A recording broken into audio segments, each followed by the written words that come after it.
खबर बहुत बड़ी है दोस्तों। ब्रिटेन की एक अदालत में एस्ट्राजेनेका ने इस बात को कबूल किया है, कोरोना का जो टीका उन्होंने बनाया था कोविड शील्ड, उसके साइड इफेक्ट हैं दिल की बीमारी, दिमाग स्ट्रोक यानी ब्रेन स्ट्रोक। बहुत हैरान कर देने वाली खबर है दोस्तों कि भारत के अंदर 80 करोड़ लोगों को कोविड शील्ड का कोरोना के समय टीका दिया गया था। और जो ब्रिटेन की कंपनी एस्ट्राजेनेका ने इस कोविड शील्ड को बनाया है, उसने अदालत में कबूल किया है कि कोविड शील्ड के साइड इफेक्ट हो रहे हैं। खबर क्या है दोस्तों, मैं आपको बताना चाहूंगा और ये भी बताऊंगा कि सीरम इंस्टीट्यूट ऑफ इंडिया, आधार पूनावाला का सीरम इंस्टीट्यूट ऑफ इंडिया, जिन्होंने भारत में कोविड शील्ड वैक्सीन को प्रोड्यूस किया था। जैसा कि मैंने आपको बताया, भारत में 80 करोड़ लोगों को कोविड शील्ड का टीका दिया गया। और अब खबर क्या है, कोविड-19 वैक्सीन से टीटीएस सिंड्रोम जैसी दुर्लभ साइड इफेक्ट हो सकते हैं। एस्ट्राजेनेका ने ब्रिटेन की एक अदालत में अपने दिए हुए दस्तावेजों में इसको पहली बार माना। टीटीएस सिंड्रोम के चलते शरीर में खून के धक्के की वजह बनती है। इसके चलते व्यक्ति के शरीर में ब्रेन स्ट्रोक, खून के थक्के, कार्डिया अरेस्ट जैसी शंकाएं बढ़ जाती हैं। जैसा कि यहाँ पर साफ तौर पर लिखा है कि दिल की बीमारी, ब्रेन स्ट्रोक यानी आपके दिमाग को भी स्ट्रोक लग सकता है। ये अपने आप में बहुत शॉकिंग है दोस्तों, और मैं अब आपको 3 खबरें एक एक करके दिखाना चाहूंगा। कोविड शील्ड वैक्सीन को प्रोड्यूस किया सीरम इंस्टीट्यूट ऑफ इंडिया ने। जैसा कि आप लोग जानते हैं दोस्तों, सीरम इंस्टीट्यूट ऑफ इंडिया ने भारतीय जनता पार्टी को, फिर से सुनिएगा दोस्तों, बीजेपी को गुप्त चुनावी चंदा में कितने दिए? 52 करोड़ रुपए दिए। और अब इस खबर को देखिएगा दोस्तों, पीएम नरेंद्र मोदी ने वैक्सीन बनाकर आपकी रक्षा की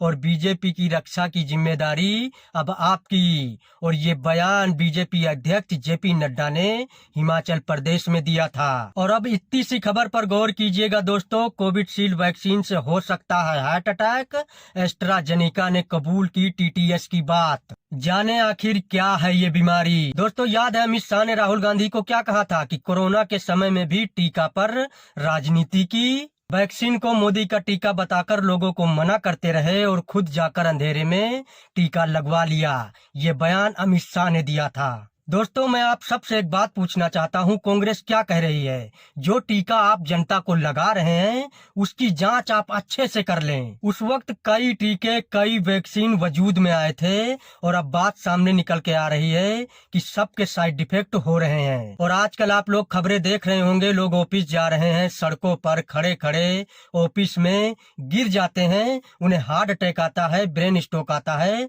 और उनकी मौत हो जाती है।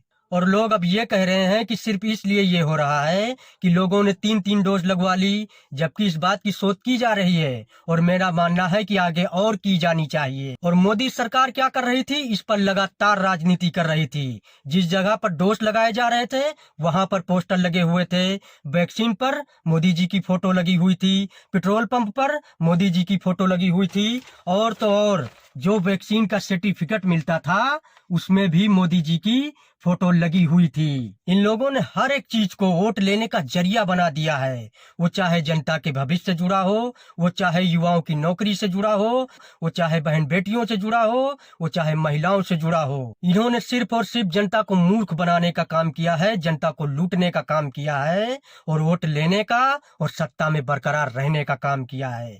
फिर वो चाहे जनता के साथ इनको कुछ भी करना पड़े, इन्हें ना ही जनता की परवाह है, ना देश की परवाह है, ना लोकतंत्र की परवाह है। ये लोग वैक्सीन को अपनी उपलब्धि बता रहे थे, वैज्ञानिक का कहीं नामो निशान नहीं आ रहा था। जैसे अमित शाह राहुल गांधी पर निशाना साध रहे थे और इनके और दूसरे नेता दूसरे विपक्षी नेताओं पर निशाना साध रहे थे। और ये चाटुकार विवेक अग्निहोत्री, इसने तो एक फिल्म बना दी थी, द वैक्सीन वॉर।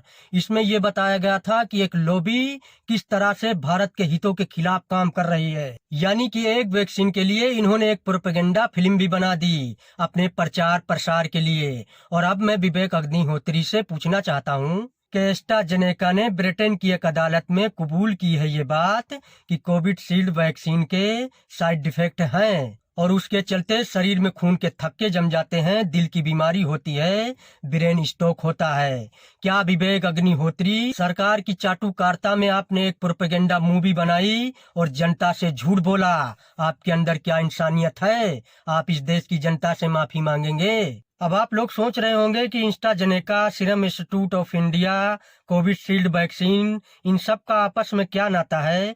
तो मैं आप लोगों को एकदम सरल तरीके से बताना चाहूंगा। महामारी के दौरान इंस्टाजेनेका ऑक्सफोर्ड विश्वविद्यालय द्वारा विकसित कोविशील्ड का उत्पादन भारत की सीरम इंस्टीट्यूट ऑफ इंडिया द्वारा किया गया था और देश में व्यापक रूप पर लोगों को इसे दिया गया था। एस्ट्राजेनेका को ब्रिटेन में इस दावे को लेकर कई मुकदमों का सामना करना पड़ रहा है कि उसके टीकों को लेकर कई मामलों में मौतें हुई और कई लोगों को गंभीर चोटें आईं। ब्रिटेन की कोर्ट में 51 मामलों में पीड़ित को 100 मिलियन पाउंड की मांग कर रहे हैं हर्जाने के तौर पर। 100 मिलियन पाउंड यानी कि इंडियन 10 अरब रुपए। 100 मिलियन पाउंड, इसका मतलब समझ रहे हैं दोस्तों। इंस्टाजेनिका को 51 लोगों ने ब्रिटेन की कोर्ट में घसीटा और उन पर केस किया कि अब हमें 100 मिलियन पाउंड दिए जाएं। और भारत में भी कई लोगों की जानें गई हैं, खासकर उन लोगों को जिन लोगों को गंभीर कोरोना हुआ था। उनकी जिंदगी अब वैसे नहीं है जैसे कोरोना से पहले हुआ करती थी।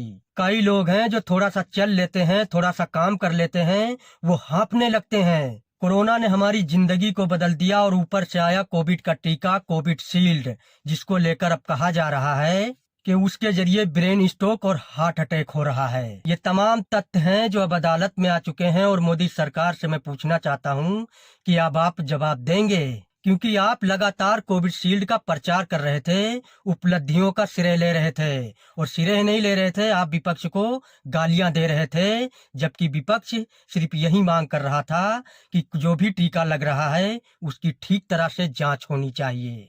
क्योंकि क्या हो रहा है दोस्तों, 2020 से जब से कोरोना हुआ है, वैक्सीन आई है, देश में पारदर्शिता की कमी है। क्योंकि पारदर्शिता न होने की वजह से मीडिया सरकार से कोई सवाल नहीं कर रहा है और न ही कोई जवाब मांग रहा है और ऐसे गंभीर मुद्दों पर सरकार मौन साध लेती है और एक्सपर्ट को बोलने तक नहीं दिया जाता है। और आज जब पारदर्शिता की बात हो ही रही है तो मैं मोदी सरकार से एक सवाल पूछना चाहता हूं कि इंस्टाजेनिका ने जो अदालत में कबूल किया है उसका ठीकरा मैं सरकार पर नहीं फोड़ रहा हूं, लेकिन तकाजा पारदर्शिता का है। क्योंकि हर कोविशील्ड की वैक्सीन पर प्रधानमंत्री नरेंद्र मोदी की तस्वीर होती है, जिसका श्रेय आप लेना चाहते हैं। पूरी दुनिया में जहां जहां भी कोरोना हुआ, जहां जहां भी वैक्सीन लगाई गई, वहां के राष्ट्रपति की, वहां के प्रधानमंत्री की वैक्सीन पर फोटो नहीं लगाई गई।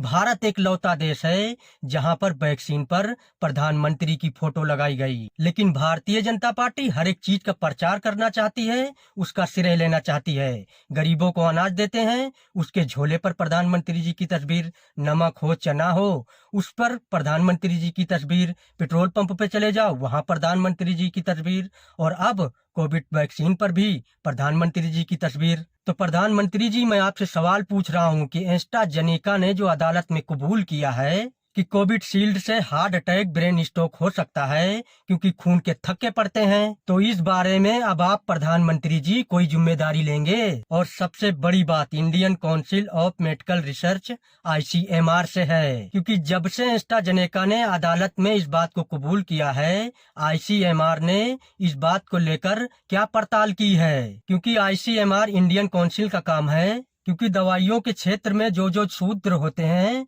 उसे अंजाम तक पहुंचाया जाए। कोरोना वैक्सीन से हम लगातार देख रहे हैं कि लोगों को तकलीफें हो रही हैं, जहां हम देख रहे हैं कि कई ऐसे केसेस आए हैं कि लोग चलते चलते गिर जाते हैं और उनकी हार्ट अटैक से मौत हो जाती है। कोरोना वैक्सीन लगाने के बाद भी अब तक लोग अपने आप को असहज महसूस कर रहे हैं। उसके कई साइड इफेक्ट हैं और ब्रिटेन की अदालत में एस्ट्राजेनेका के कबूलनामे के बाद ये बात प्रमाणित हो जाती है। और सीधा सा सवाल इंडियन काउंसिल मेडिकल रिसर्च ने अब तक इस मुद्दे पर क्यों नहीं कोई पड़ताल की? क्या इसलिए कोई पड़ताल नहीं की गई कि देश में कोई पारदर्शिता नहीं है, या फिर मोदी सरकार की तरफ से कोई फरमान नहीं आया और मोदी सरकार ये नहीं चाहती कि चुनावी मौसम में इसका कोई नुकसान उठाना पड़े उसे? भाई ये तथ्य हैं। और सबसे बड़ी बात मैं ये देखना चाहूंगा कि बीजेपी का प्रचार तंत्र इस पर क्या जवाब देता है, क्योंकि सबसे बड़ी बात एस्ट्राजेनेका ने ब्रिटेन की अदालत में ये कबूला है। और ये बात मैं दावे के साथ कह सकता हूं कि गोदी मीडिया और भाजपा का प्रचार तंत्र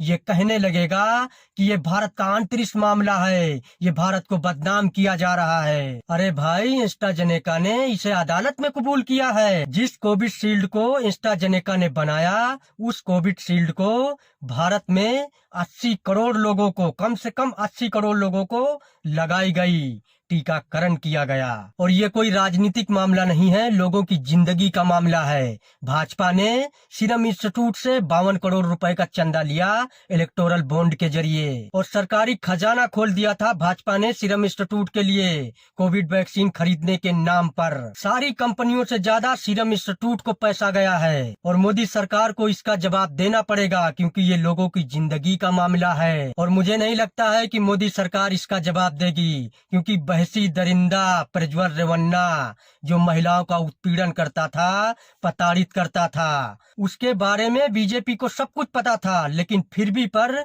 बीजेपी ने अपना कैंडिडेट आसनसोल से उसे बनाया। और मोदी जी उसके लिए प्रचार करते हैं कि प्रज्वल रेवन्ना को वोट दोगे तो मुझे मजबूत करोगे, यानी कि बलात्कारियों को जिताओगे तो मुझे ताकत मिलेगी, बलात्कारियों को संसद में बिठा लोगे तो मैं ताकतवर हो जाऊंगा और मुझ में ताकत आएगी। इनको ताकत बलात्कारी भ्रष्टाचारियों से मिलती है।